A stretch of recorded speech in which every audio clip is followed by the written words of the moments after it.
Fala moçada, chegamos mais uma questãozinha do nosso simulado aberto do Colégio Master.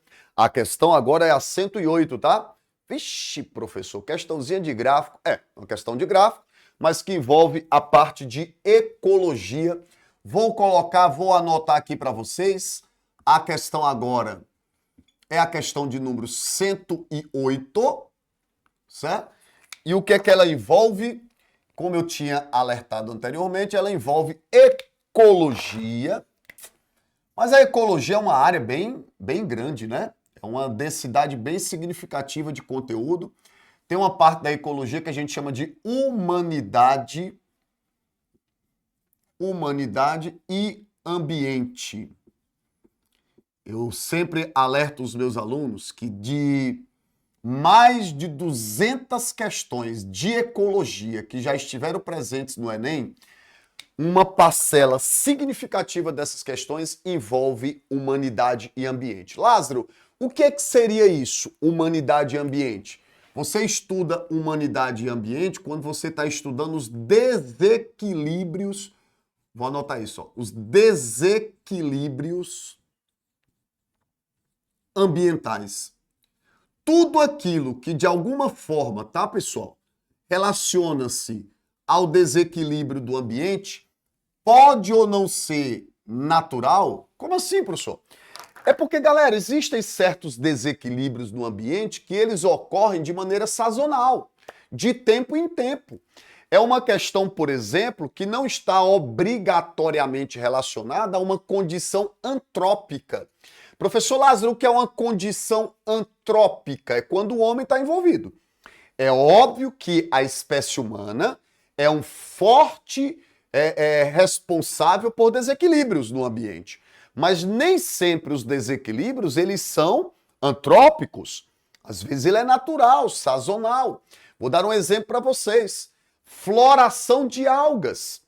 Às vezes a floração de algas, que é o aumento da densidade populacional de certas algas, já aconteceriam naturalmente, porque existem épocas do ano em que as condições do ambiente favorecem as algas a se reproduzirem mais rápido. Aí elas florescem. Então, maré vermelha é um exemplo de um desequilíbrio populacional de algas e que é natural. O que, na verdade, o homem fez não foi criar as marés vermelhas, mas é que ele intensificou os fenômenos. Os fenômenos de marés vermelhas, eles têm ocorrido em intervalos de tempos mais curtos e de maneira mais o quê? Intensa, tá certo? Então, tudo que for, meus queridos, desequilíbrios, está relacionado à humanidade e ao ambiente, e isso é muito cobrado no Exame Nacional do Ensino Médio.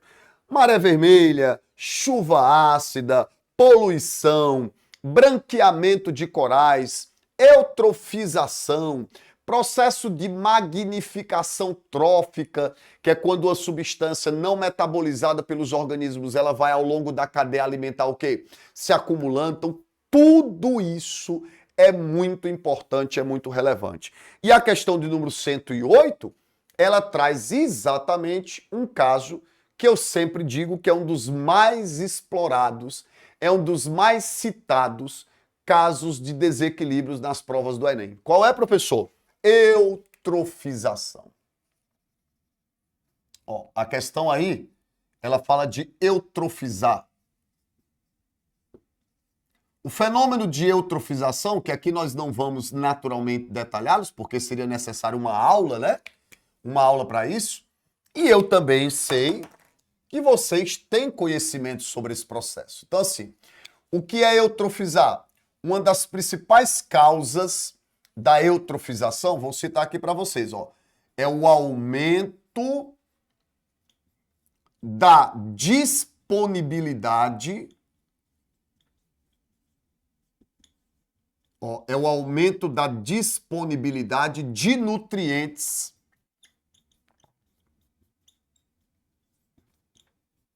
aumento da disponibilidade de nutrientes, certo?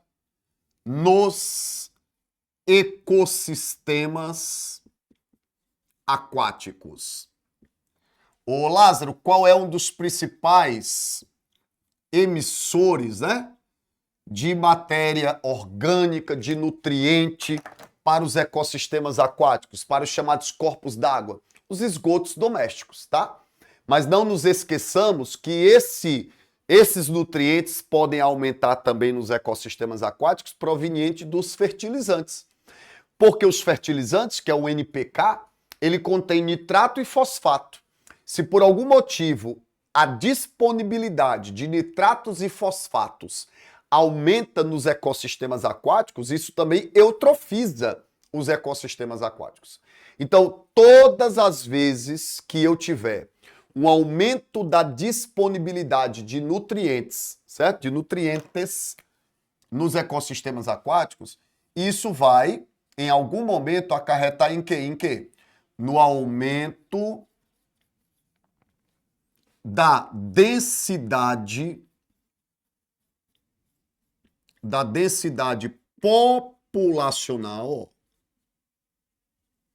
aumento da densidade populacional de micro-organismos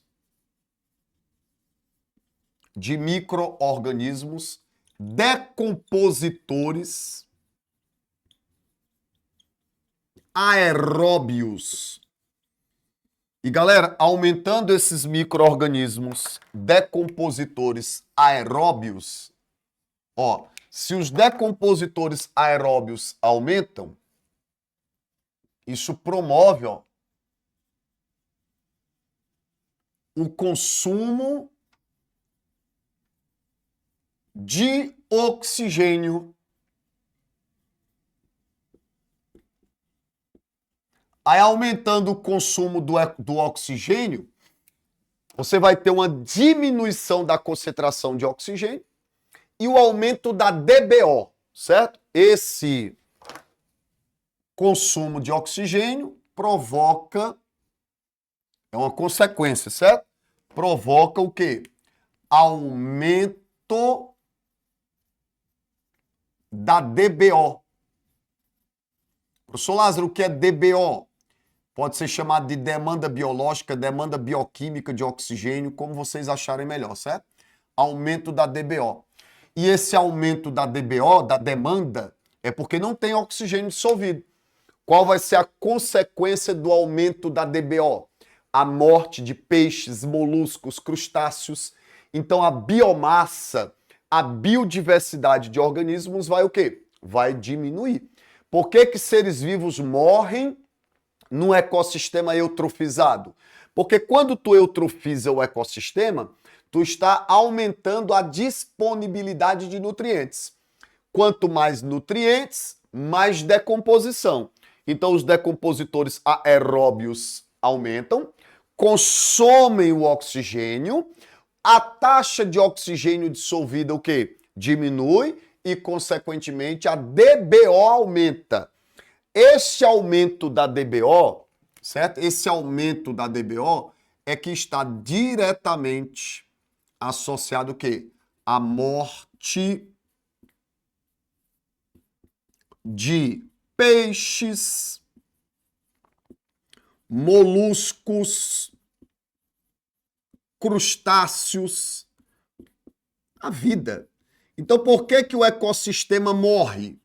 Ora, o ecossistema morre porque a taxa de oxigênio dissolvida diminui. E se diminui a taxa de oxigênio dissolvida, aumenta o quê? A DBO. Então,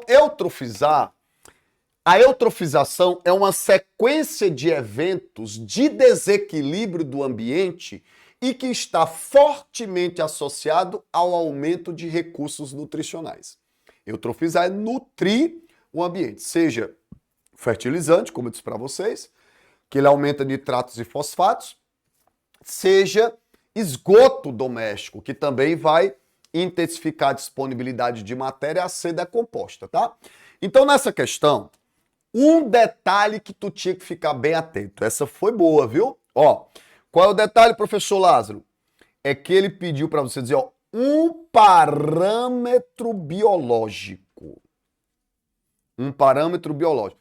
Corretamente indicado no gráfico é, bora lá, item A, eu tenho densidade de algas e está dizendo número 1, certo? Está dizendo, ó, densidade de algas e está apontando para o número 1. A primeira perguntinha que eu teria para fazer para vocês, nesse item aí, é, eu posso dizer que algas é um parâmetro biológico ou não? É ou não é um parâmetro biológico? É um parâmetro biológico, certo? Então, tu teria que entender que ele está pedindo para tu marcar um parâmetro biológico. Tô dizendo isso porque olha o que está no item D. O item D está dizendo assim, ó, concentração de oxigênio dissolvido e apontando para o item 4. Aí o aluno diz, eu marquei essa. Porque, professor, para mim, num processo de eutrofização, a taxa de oxigênio dissolvida não diminui, não? Diminui. Só não é um parâmetro biológico. Entendeu? Professor, não estou acreditando. Pois é. A questão pediu para você apontar qual é o parâmetro que é biológico e que está igualmente representado. Então, só em você saber, ó, que compostos nitrogenados, que é no item B, compostos nitrogenados e oxigênio dissolvido, eles não são parâmetros biológicos, você não poderia marcar nem o item B de bola e nem o item D de dado. Porque B de bola e D de dado não são parâmetros biológicos. Então eu te pergunto, quais são as únicas alternativas que traz um parâmetro biológico? Densidade de algas, que está no item A, biomassa de seres vivos, que está no item C, e densidade de decompositores aeróbios, que está no item E. Por que você não pode marcar o item E? Porque o item E está dizendo que o gráfico é o 5, certo? E que está sendo o 5 representado pela densidade de decompositores aeróbios. Não porque o 5 está apontando que os decompositores aeróbios, está aqui, ó, ele está diminuindo. E não está. O que é que acontece no processo de eutrofização? Os decompositores aeróbios, eles aumentam, né? Eles aumentam. Então não posso marcar, tá certo, o item 5, apesar de ser um parâmetro biológico. Não posso marcar também, por exemplo, o item 3, o item C, que diz que o 3 é a biomassa de espécies em geral, porque a biomassa de espécies em geral, ela não vai aumentar. Ela vai diminuir, porque os seres vivos vão morrer pela falta de oxigênio. Então, qual é o único parâmetro biológico e que está no gráfico corretamente relacionado? Densidade de algas, representado pelo número 1. Porque no início, pessoal, dos processos de eutrofização, nós temos um aumento da densidade de algas. No início tem. Logicamente que depois do processo isso, porque a densidade de algas aumenta, inclusive forma uma camada, né? Quando você vê um lago, uma lagoa eutrofizada, fica aquela capa verde, ali é densidade de algas. Elas aumentam, dificulta a penetração de luz, taxa fotossintética diminui, mortalidade de organismos, matéria orgânica morta, atividade decompositora, consumo do oxigênio, aumento da DBO, morte dos peixes. Então, o único parâmetro biológico corretamente relacionado é o de número 1, é a densidade de algas, que aumenta conforme o gráfico está descrevendo. Portanto, o gabarito da nossa questão, que foi a questão, deixa eu só confirmar aqui, 108. Questão 108 do teu material, item A de aprovação. Mais uma questão resolvida com vocês.